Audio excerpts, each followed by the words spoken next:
Radikal tuh lahirnya dari mana? Ya dari masjid. Nggak mungkin dari diskotik. Nggak mungkin dari diskotik. Nggak mungkin dari diskotik.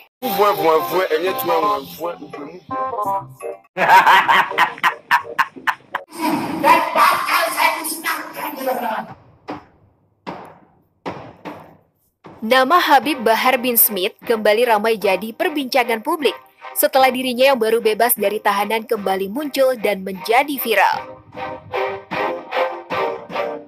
Dalam sebuah video yang menampilkan dirinya tengah mengisi sebuah dakwah, Bahar membahas segala topik mulai dari Habib Rizik serta kematian 6 anggota FPI hingga perkataannya yang mengancam akan mencari dan menghabisi sosok pengkhianat Habib Rizik yang akhirnya menjadi kontroversi dan viral.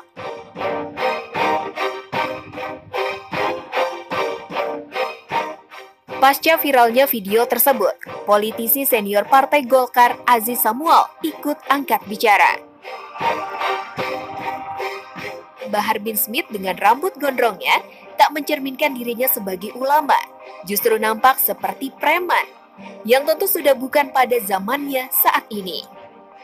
Harus memberikan contoh berpakaian yang rapi, jangan seperti preman, berpakaian rambutnya berurai-urai, terus mengatasnamakan sebagai Habib, itu kan tidak pantas, kan seperti Tarzan baru keluar dari hutan. Habib Bahar ini kan mengganggu ketertiban umum, ketertiban sosial.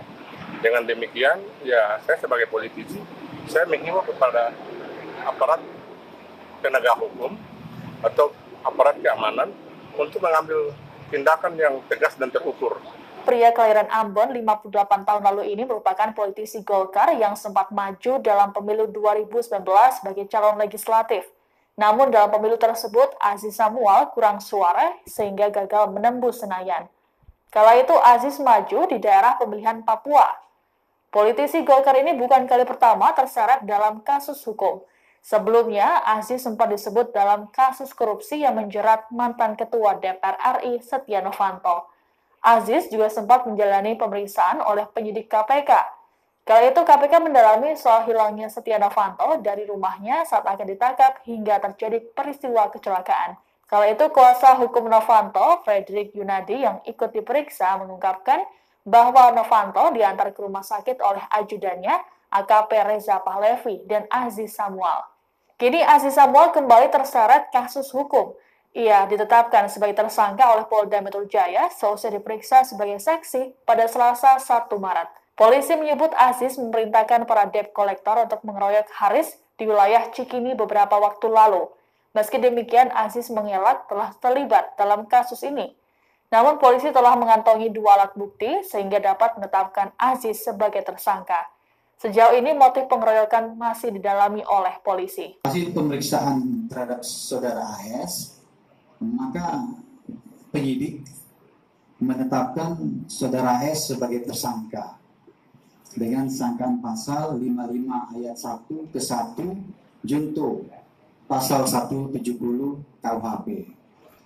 Demikian rekan-rekan terkait dengan penanganan ini, ya, secara garis besar demikian saya sampaikan. Jadi apa yang teman-teman tanyakan terkait dengan status AS sudah bisa saya sampaikan, ya, berdasarkan hasil gelar yang dilakukan oleh penyidik.